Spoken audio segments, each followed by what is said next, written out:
नमस्कार मित्रांनो, आपल्या ज्ञान अनुभव या यूट्यूब चॅनलवर पुन्हा एकदा आपले मनपूर्वक स्वागत आहे. मागच्या भागात आपण बघितले परमात्मा सर्वत्र आहे. सूर्यात, चंद्रात, हिमालयात, गंगेत, सिंहात, सगळीकडे. आणि संपूर्ण सृष्टी परमात्म्याचा फक्त एक अंश आहे.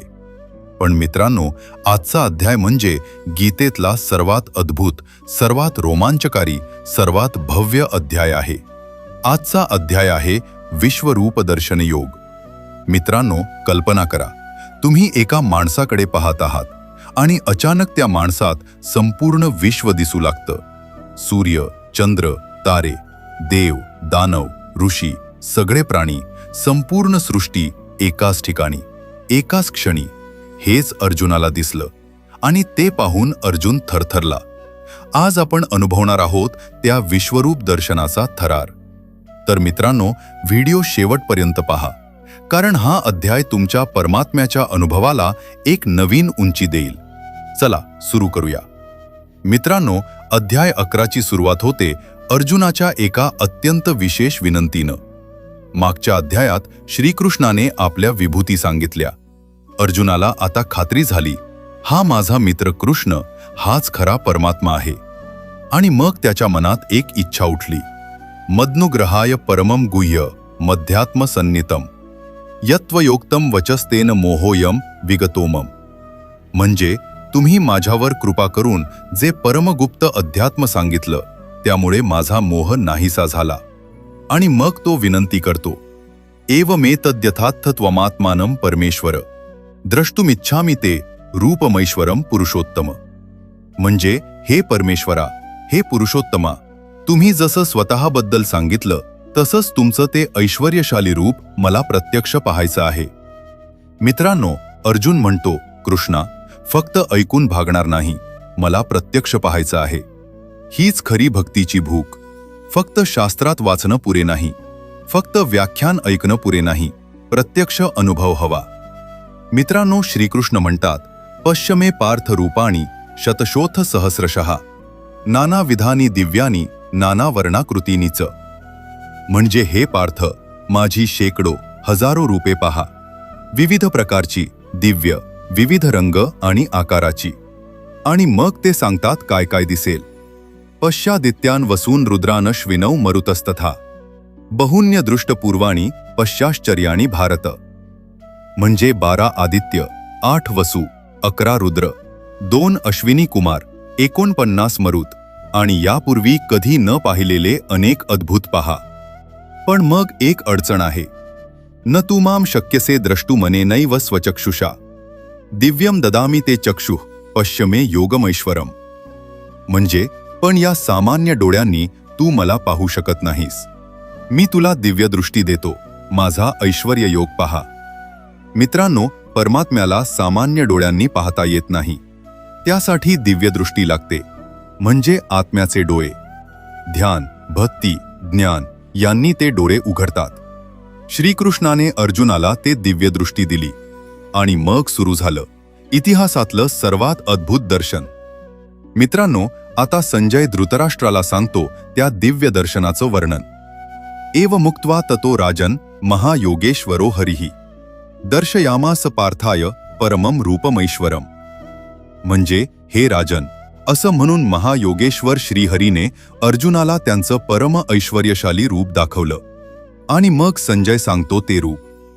अनेक वक्त्रनयन मने काद्भुत दर्शनम अनेक दिव्याभरण दिव्यानेकोद्यतायुधम दिव्य माल्याम्बरधरम दिव्य गंधानुलेपनम सर्वाश्चर्यमयम देवमनंतम विश्वतो मुखम. म्हणजे अनेक मुखे, अनेक डोळे, अनेक अद्भुत दृश्ये, अनेक दिव्य अलंकार, अनेक दिव्य शस्त्रे उचललेली, दिव्य माळा आणि वस्त्रे, दिव्य सुगंध लावलेला, सर्व अद्भुतांनी भरलेला, अनंत सर्वमुखी देव. मित्रांनो, हे ऐकतानाच अंगावर रोमांच उभे राहतात. आणि मग संजय सांगतो, दिवी सूर्य सहस्रस्य भवेद्युगपदुत्थिता यदि भा सदृशी सा स्यात् भासस्तस्य महात्मनः. याचा अर्थ, जर आकाशात एकाच वेळी 1000 सूर्य उगवले तर त्यांचा प्रकाश त्या महात्म्याच्या तेजाशी तुलना करू शकेल. 1000 सूर्यांचा प्रकाश. मित्रांनो, एकच सूर्य आपण पाहू शकत नाही, डोळे मिटतो. 1000 सूर्यांचं तेज ते परमात्म्याचं स्वरूप आहे. मित्रांनो, आता अर्जुन ते विश्वरूप पाहतो आणि त्याची प्रतिक्रिया काय आहे? ततः स विस्मयाविष्टो हृष्टरोमा धनंजयः प्रणम्य शिरसा देवम कृतांजलीरभाषत. म्हणजे मग विस्माने भरलेला, रोमांच उभे राहिलेला धनंजय देवाला मस्तक नमवून हात जोडून बोलला. अर्जुन म्हणतो, पश्यामी देवांस्तव देव देहे सर्वांस्तथा भूत विशेष संघान ब्रह्मांडमीशं कमलासनस्थम ऋषींश्च सर्वानुरगांश्च दिव्यान. म्हणजे हे देव, मी तुमच्या शरीरात सर्व देव पाहतो, सर्व प्रकारच्या प्राणी समूहांना पाहतो, कमळावर बसलेल्या ब्रह्मदेवाला पाहतो, सर्व ऋषींना आणि दिव्य सर्पांना पाहतो. मित्रांनो, एकाच शरीरात ब्रह्मदेव, सर्व देव, सर्व ऋषी सगळे दिसत आहेत. आणि पुढे, अनेक बाहू दरवक्त्र नेत्रम पश्यामी त्वाम सर्वतो अनंत रूपम नांतम न मध्यम न पुनस्तवादिम पश्यामी विश्वेश्वर विश्वरूप. म्हणजे अनेक हात, पोटे, मुखे, डोळे, तुम्हाला सर्वत्र अनंत रूपाने पाहतो. तुमचा अंत नाही, मध्य नाही, आदी नाही. हे विश्वेश्वरा, हे विश्वरूपा. मित्रांनो, अर्जुन म्हणतो, तुम्हाला सुरुवात नाही, मध्य नाही, शेवट नाही. परमात्मा अनंत आहे, त्याला सीमा नाहीत. आणि मग अर्जुनाला दिसतं एक भयंकर दृश्य. दंष्ट्रा करालानी चते मुखानी दृष्ट्वैव काला नलसन्निभानी दिशो न जाने न लभेच शर्म प्रसीद देवेश जगन्निवास. म्हणजे प्रलयकालीन अग्नीसारखी भयंकर दाढा असलेली तुमची मुखे पाहून मला दिशा कळत नाहीत, मला शांती मिळत नाही. हे देवेश, हे जगन्निवास, कृपा करा. मित्रांनो, अर्जुन घाबरला. परमात्म्याचं रूप फक्त सुंदर नाही, ते भयंकरही आहे. कारण परमात्मा फक्त निर्माता नाही, तो संहारकही आहे. मित्रांनो, आता श्रीकृष्ण स्वतः सांगतात त्यांचं खरं रूप. कालोस्मी लोकक्षयकृत प्रवृद्धो लोकान् समाहर्तुमिह प्रवृत्तः ऋते अपि त्वां न भविष्यन्ति सर्वे ये अवस्थिताः प्रत्यनीकेषु योधाः. याचा अर्थ, मी प्रचंड वाढलेला काळ आहे, जगाचा नाश करणारा. इथे लोकांचा संहार करायला प्रवृत्त झालो आहे. तू नसलास तरी समोर उभे असलेले हे सर्व योद्धे राहणार नाहीत. मित्रांनो, श्रीकृष्ण म्हणत आहेत, मी काळ आहे, संहारक काळ. आणि ते म्हणतात, हे युद्धात उभे असलेले सैनिक, तू लढलास किंवा नाही, ते मरणारच आहेत. काळ थांबत नाही कोणासाठीही.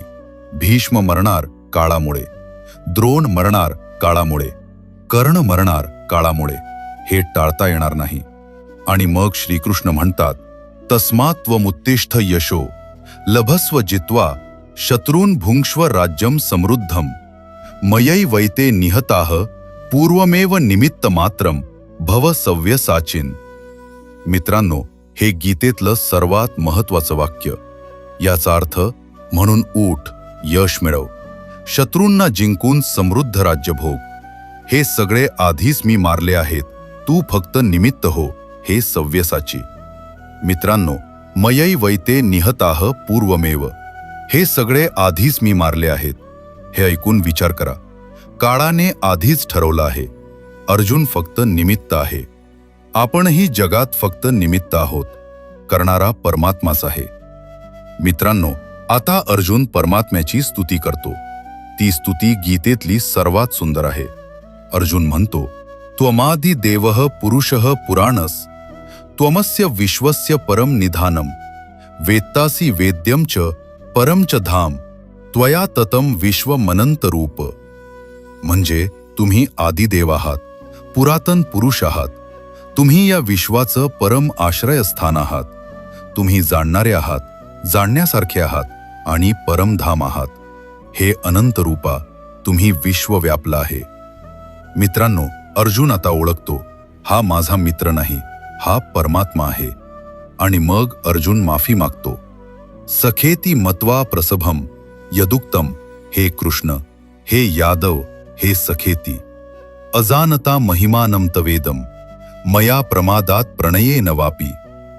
म्हणजे तुम्हाला मित्र समजून मी उद्धटपणे जे म्हणालो, हे कृष्णा, हे यादवा, हे मित्रा, तुमची ही महानता न जाणता चुकून किंवा प्रेमाने, यच्चा वहा सार्थम सत्कृतोसी, विहार शय्यासन भोजनेषु, एको अथवाप्यच्युत तत्समक्षम, तत्क्षामये त्वामहं प्रमेयम.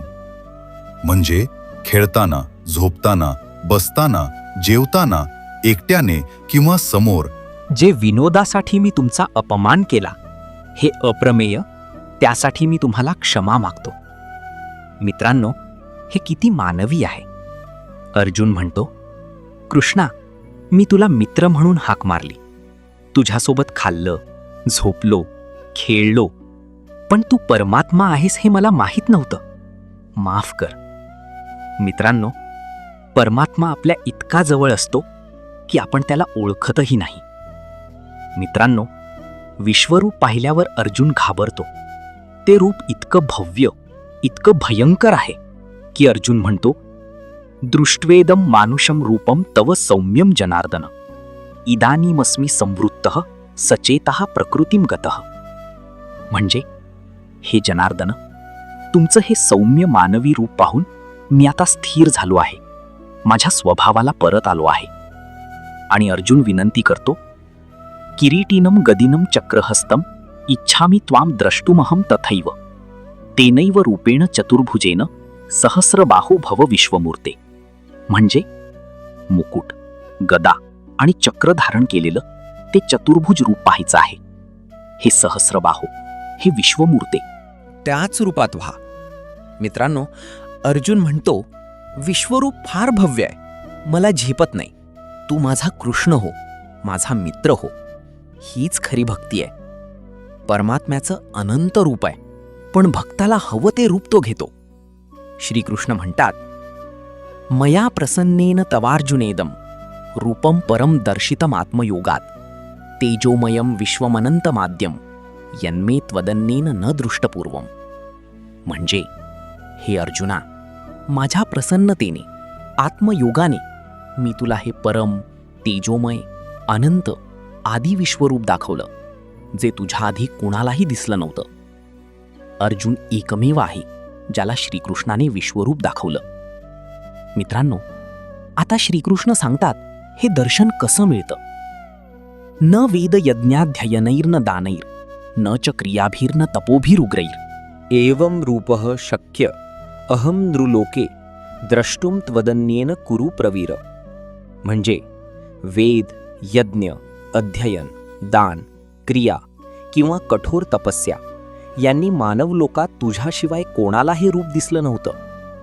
मित्रांनो, वेद वाचून नाही, यज्ञ करून नाही, दान देऊन नाही, तपस्या करून नाही, मग कसं मिळतं. श्रीकृष्ण सांगतात, भक्त्या त्वनन्यया शक्य अहमेव विधो अर्जुनौ, ज्ञातुम द्रष्टुम च तत्वेन प्रवेष्टुम च परंतप. याचा अर्थ, हे परंतप अर्जुना, अनन्य भक्तीनेच मला जाणता येतं, पाहता येतं आणि माझ्यात प्रवेश करता येतं. फक्त भक्तीने, अनन्य भक्तीने. मित्रांनो, भक्ती म्हणजे काय.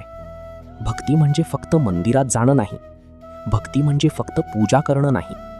भक्ती म्हणजे परमात्म्यावर पूर्ण प्रेम, त्याच्याशिवाय जगणं असह्य वाटणं, त्याचाच विचार, त्याचीच ओढ, हीच अनन्य भक्ती आहे. आणि मग श्रीकृष्ण सांगतात भक्ताची लक्षणे. मत्कर्म कृन्मत परमो मद्भक्तः संगवर्जितः निर्वैरः सर्वभूतेषु यः सम मामेति पांडव. मित्रांनो, हा अध्यायाचा शेवटचा श्लोक. याचा अर्थ, जो माझ्यासाठी कर्म करतो, माझ्यात तत्पर आहे, माझा भक्त आहे, आसक्तीशिवाय आहे आणि सर्व प्राण्यांशी वैर नाही, असा माणूस माझ्याकडे येतो. मित्रांनो, पाच लक्षणे भक्ताची. पहिलं, माझ्यासाठी कर्म, जे करतो ते परमात्म्यासाठी. दुसरं, माझ्यात तत्पर, परमात्माच सर्वोच्च ध्येय. तिसरं, माझा भक्त, प्रेमाने, श्रद्धेने जोडलेला. चौथं, आसक्तीशिवाय, फळाची अपेक्षा नाही. 5. सर्वांशी मित्र, कुणाशीही वैर नाही. हे 5 गुण असतील तो परमात्म्याकडे जातो. मित्रांनो, आजच्या अध्यायातून 4 मोठ्या शिकवणी मिळाल्या. पहिली शिकवण, परमात्मा काळ आहे, संहारक काळ. कोणीही त्याच्यापासून वाचत नाही. म्हणून वेळ वाया घालवू नका. आत्तापासून भक्ती सुरू करा. दुसरी शिकवण, आपण सगळे परमात्म्याचे निमित्त आहोत. करणारा तो आहे, आपण फक्त साधन. अहंकार सोडा, निमित्त व्हा. तिसरी शिकवण, विश्वरूप वेद, यज्ञ, तपस्येने नाही, फक्त भक्तीने मिळतं. भक्ती सर्वांपेक्षा श्रेष्ठ. चौथी शिकवण, सर्व प्राण्यांशी वैर नसणं हे भक्ताचं सर्वात मोठं लक्षण.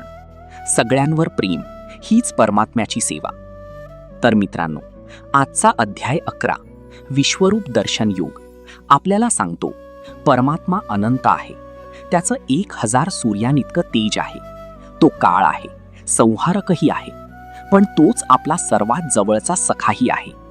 जेव्हा आपण त्याला पूर्ण प्रेमाने भजतो तेव्हा तो आपल्या हृदयात येतो आणि आपल्याला सांभाळतो. पुढच्या भागात आपण पाहणार आहोत अध्याय 12 भक्तियोग. कोणता भक्त परमात्म्याला सर्वात प्रिय, साकार उपासना श्रेष्ठ की निराकार, आणि परमभक्ताची लक्षणे कोणती.